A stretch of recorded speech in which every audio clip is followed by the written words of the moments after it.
পাহাড়ের কোলে অবস্থিত ছোট্ট একটি গ্রাম।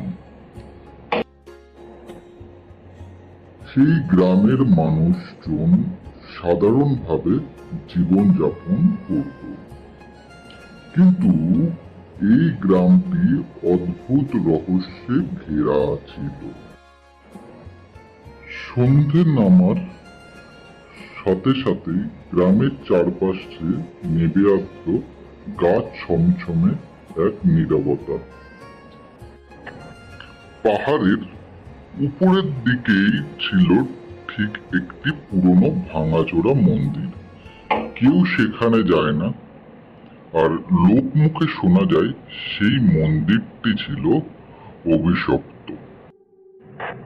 সেই গ্রামেরই এক সাহসী ছেলে, তার নাম ছিল অভ্র।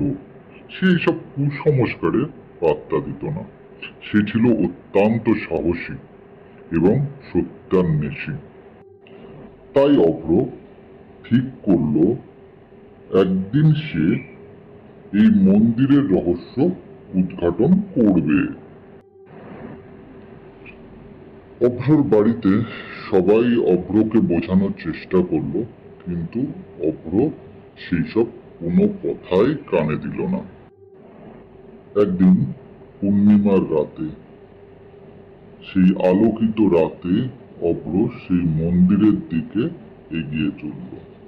পথ যতই গভীর হচ্ছিল, ততই বাতাস ভারী হয়ে আসছিল এবং তার মনে হচ্ছিল কে যেন তাকে অনুসরণ করছে। অভ্র মন্দিরের সামনে পৌঁছানোর পর মন্দিরের দরজাটা নিজে থেকেই খুলে গেল এবং এবং যখন অভ্র সেই দরজা দিয়ে ভিতরের দিকে ঢুকলো, তখন দরজাটা নিজে থেকেই আবার বন্ধ হয়ে গেল। অভ্র ভয় পেয়েও মন্দিরের ভেতরে এগিয়ে চলল। এগিয়ে যাওয়ার পরে দেখলো সেই মন্দিরের ভেতরে চারিপাশে গাঢ় অন্ধকার, কিন্তু মন্দিরের মাঝখানে একটা জায়গায় একটা মোমবাতি জ্বলছে।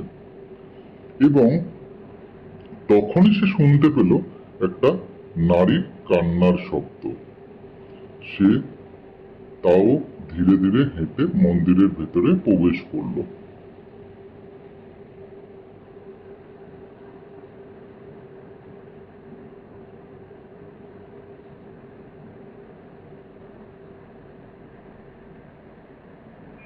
অভ্র অনুভব করলো তার পিছনে কেউ দাঁড়িয়ে আছে। সে যেই অনুভব করলো, পিছন ঘুরে অভ্র যেই দেখলো যে একটি ছায়ামূর্তি তার পিছনে দাঁড়িয়ে আছে, সাদা কাপড় পরা। অভ্র ভয়ে জমে গেল, তার পায়ের নিচের মাটি সরে গেল।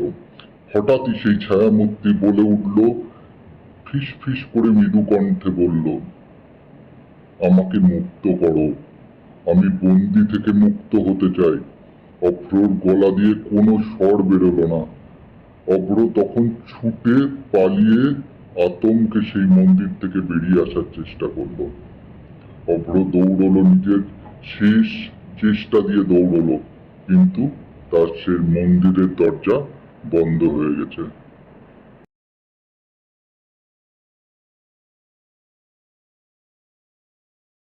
কিছুক্ষণ ধরে অভ্র চেষ্টা করার পর সেই দরজা খুলে অভ্র বাইরে বেরিয়ে আসতে পারলো। বাইরে বেরিয়ে এসে বুঝতে পারলো পুরো গ্রাম নীরবতায় ঘুমের দেশে ডুবে আছে। ভোরের আলো কেবলই মাত্র ভেসে বেড়াচ্ছে। সে ধীরে ধীরে এগিয়ে চলল। তার না মাথা কোনো কাজ করতে থাকলো, না তার পায়ে সেই বল আছে সে জোরে সেখান থেকে পালিয়ে যেতে পারবে। এইভাবে সে এগিয়ে যেতে লাগলো।